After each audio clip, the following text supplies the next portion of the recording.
Paul? How's Harlow? Yeah, she's feeling pretty drained, so I've just left her to rest. Well, that's the first place for her right now. I'll let Glen know.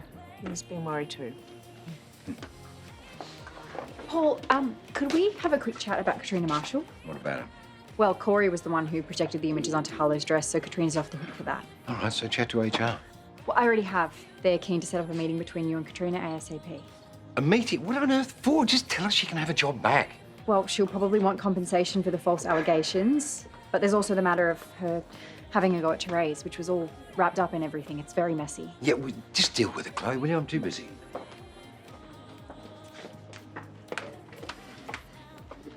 So I see Paul's still giving you a hard time. It's an understatement. Does he always fob you off like that? Believe it or not, this was actually one of his good days.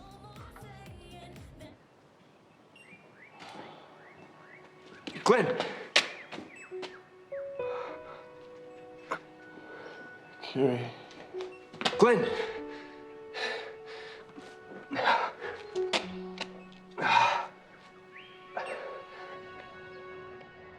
John, I am not paying you to be lucky. I am paying you to find Corey Smythe-Jones. No, nobody just vanishes into thin air without getting help from someone. So just find him, will you? I've arranged that meeting with Katrina, like you asked. Yeah, just let me send this text. It's in 5 minutes. It's the only time you had available today. You know, when I asked you to handle the meeting, I meant you take it, not schedule it. You want me to negotiate the settlement? That's above my pay grade.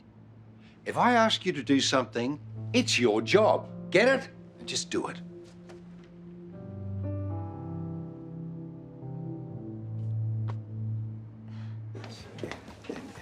Hi. Hi. All done with these? Yeah, it was delicious. Thank you. Excellent. I will tell the chef. Oh, Jane, I was wondering, how much do you know about settling kids into new schools? I'm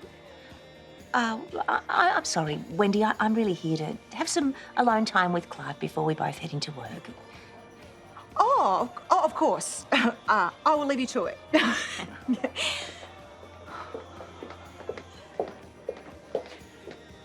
Oh, good morning, good morning. We have some wonderful new specials on the menu. Sorry. Hey, Leo. Okay, is it serious? No, thanks for letting me know. Okay. So would you like me to run you through them? Thanks. You've restored my faith in this place. Mr. Robinson? Care to tell me why she looks like the cat that got the cream? Katrina asked for what she wanted and was more than happy with our counter-offer. Explain more than happy. We've agreed to pay her for the 4 weeks she was laid off, plus a 5% pay increase in recognition of her loyalty to the hotel. What, 5%? Here, it's all in the signed agreement.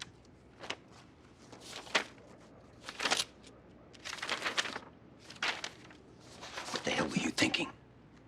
I was negotiating a settlement. No, you were letting her walk all over you. Hang on. No, this company is in more financial trouble than it's ever been, and you're just chucking money around like it's confetti at a wedding. This is a complete shambles. Yes, Paul, it is a shambles, but it's your shambles. I told you I wasn't up to negotiating, and you lumped it on me anyway. I think it's fair and reasonable to expect you not to give away half of my company. Anyway, but what's done is done. No, we're not done. Okay, let's talk this through. Chloe, you go first. If you don't like the way I handle things that are not in my job description, stop palming them off to me. Otherwise, deal with it.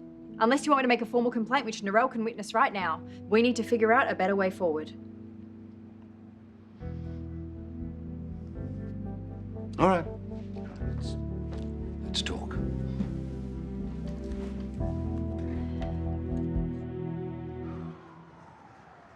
Thank you so much for calling me and for being there when you were. Well, I almost wasn't. You know, I was only there because Kerry texted me and said that Glen was shifting all these boxes when I told him to leave. Glen, I'm here. Really gonna? No, I'm not back this time. Try not to think about it until we're sure.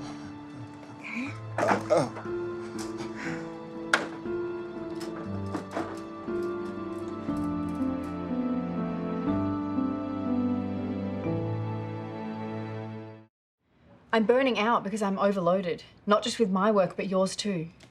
Didn't give you that much. Paul, you said you'd listen. And it's not just the work.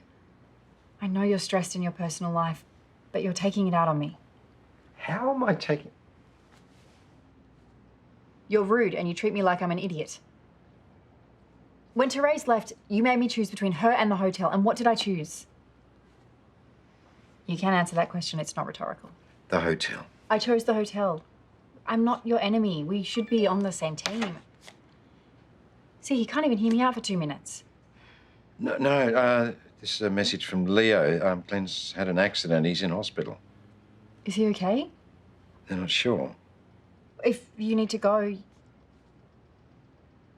No, it's... Leo will keep me up to date. It's fine. So, all right. How are we going to fix this, then? In a situation like this, it's important that we set clear guidelines. Really? And what exactly would they look like, then? Well, when Chloe feels that you are being unprofessional, she can use a specific phrase so that no one gets embarrassed. A code phrase? What are we, ASIO? How about any time I say we have a conference call with New York? That means you've overstepped. That is the most ridiculous thing I've ever heard. Sounds like an effective workaround to me.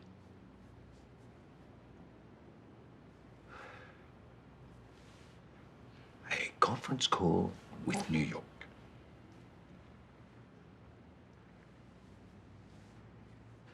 Well, thankfully, the scans are showing your nerves are just compressed. So once the swelling goes down, you should make a full recovery. Oh, that's great news. Thanks, Clive. I really thought it was going to be like it was 30 years ago.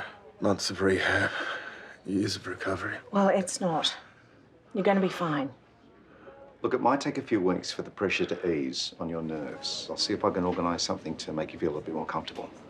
No, I won't take any pain meds. I strongly advise that you do. I'm just going to get a coffee.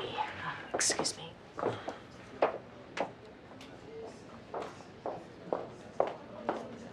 Hi.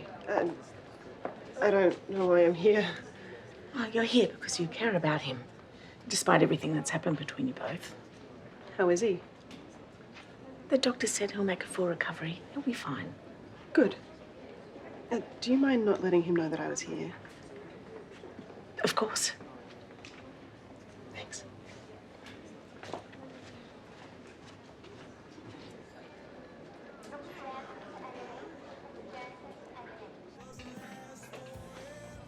It's usually the bartender who asks this question, but why the long face?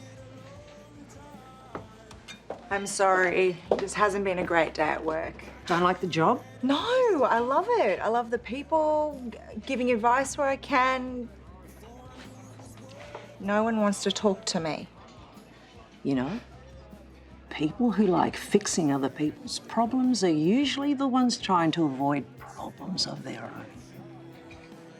I suppose. For what it's worth, I'm actually here trying to work up the courage to face an issue I have to deal with. No, you know what? You were absolutely right. Things have been really hard for me lately. I'm sorry to hear that. I've just moved house with my family, and our new neighbours haven't exactly rolled out the red carpet. That can be tough. Oh, and it's been a nightmare for our daughter Sadie. And she just got expelled from the local high school, and now she hates her new school, which is causing tension at home. I've always had a tough time with my daughter. The Hellraiser, I used to call her. Hellraiser? Well, I bet you love that. You know, if I gave my Sadie a nickname, wouldn't hear the end of it.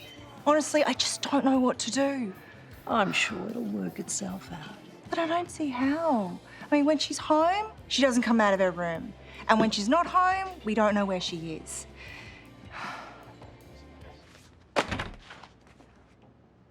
What are you doing here? Is Glen all right? You know what? If you honestly cared about your brother, you'd be down at the hospital right now checking in on him. So why aren't you then? Because I just received a text message from our bank telling me you've shut down the term deposit and transferred all our money to another account. Oh, I'm sorry. Did you forget to cancel the notifications on my phone, re our bank accounts? You know what, Terese? I'm not trying to hide anything. I simply moved the money from the term deposit to another account where it earns higher interest. Paul, we are going through a divorce settlement. You can't move assets around without telling me first. I was going to get around to it. Why can't you just make this easier on yourself and agree to the earlier separation date? Which is still conditional on you getting more shares of the hotel, am I right? Yes, of course it is. So now you're resorting to blackmail to get what you want. Oh, that's very classy, Terese, yeah. I am simply asking for what is fair. We both came into this marriage with our own wealth, and it didn't last long enough for any of that to change. So, my offer of Power Road still stands. Because you are never going to get any more of this hotel, particularly not 50%.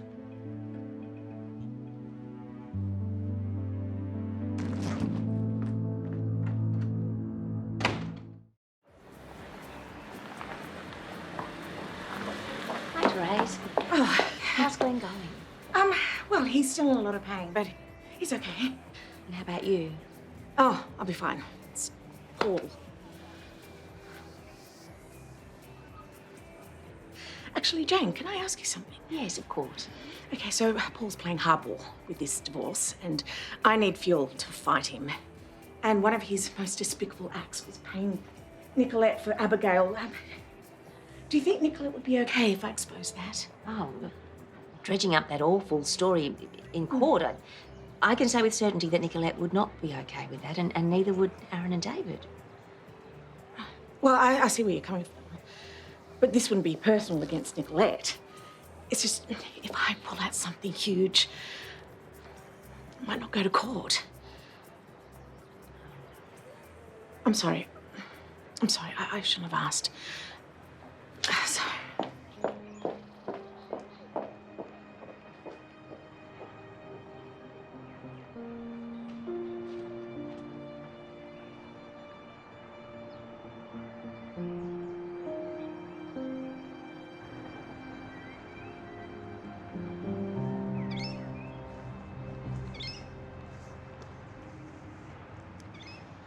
Did you make it in this time? No. I thought knowing you were nearby might help, but Do you want me to come in with you? thanks. But even if I do go in, it's not going to change anything. Kiri, No, I was so preoccupied by what Mum and Glen did. I couldn't think straight. you have every right to feel however you want about it. Yeah, but feeling weird towards Glen put him in a situation where he could have been seriously hurt. I've never been this self-obsessed before. You are one of the kindest, most generous people I have ever met. The fact that you feel bad for Glen only proves that. I feel like I've let my dad down. I don't know, it's just messy and confusing. You're exhausted. So take the pressure off. You're not letting anyone down by showing a bit of compassion.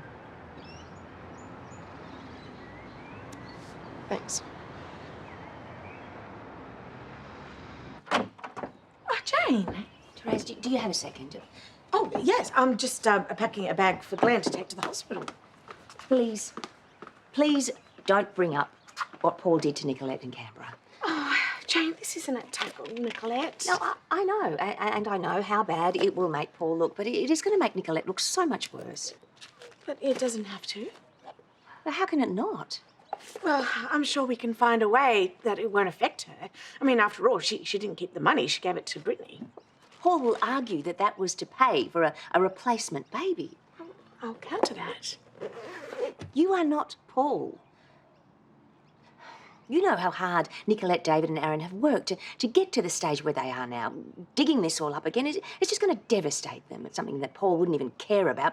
But you're not Paul. No, you're right.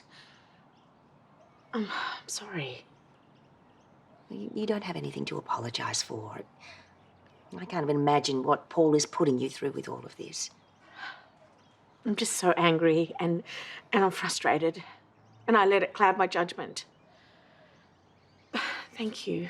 Thank you for making me see sense.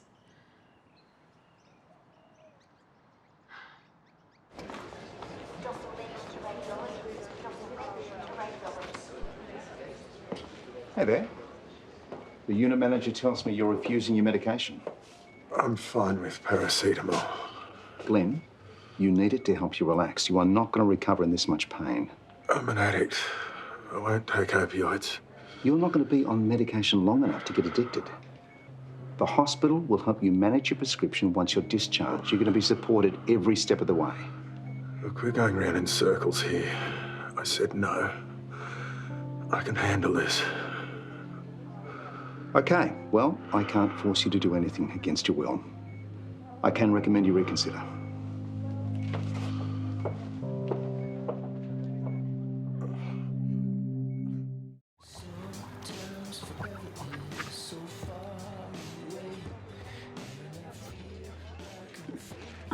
I understand why she would ask, but I'm so grateful you said no. I can't even imagine how hard Paul will make things for her, but I did not want you involved in any way. Looks like we conjured the devil. You see that woman? She's one of the teachers that I was telling you about. Tried to talk to her earlier. She wouldn't give me the time. Or maybe she's got time now. Go try again. If it's that important, it's worth fighting for.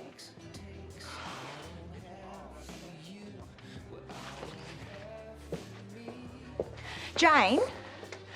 Hi. Sorry to interrupt again. No, it's fine, Wendy. I was a bit short with you this morning. I just wanted to tell you, Andrew and I are really worried about Sadie. But has something happened? She keeps texting from her new school every chance she gets when she shows up. She's not fitting in. It's affecting her mental state. Is there any way that she can re-enroll at Erinsborough High? Aubrey's family have asked the same thing, and we told them no. Yeah, but Aubrey was the instigator of everything. I mean, she lit the fire and she bullied Sadie into going along with it. Even so. All I'm asking is for someone like yourself to put it forward to Susan and the board. I just want what's best for my daughter. You know, I will do whatever it takes. Well, you leave it with me and I will see what I can do. Oh, thank you. Thank you so much.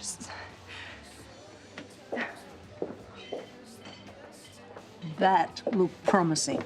I can't believe it. And I cannot thank you enough either. It's one of my strengths, giving people the push they need. Well, I am glad you pushed. Do you realise you have been here all afternoon and I don't even know your name? It's Estelle. Well, Estelle, your next drink is on me. Thanks, but I'll have to take a rain check. There's something I've been putting off I need to do. Cha.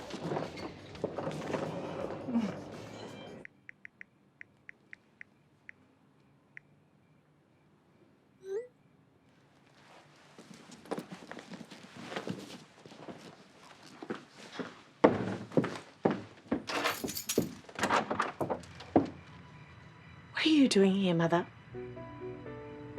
Hello, Hellraiser.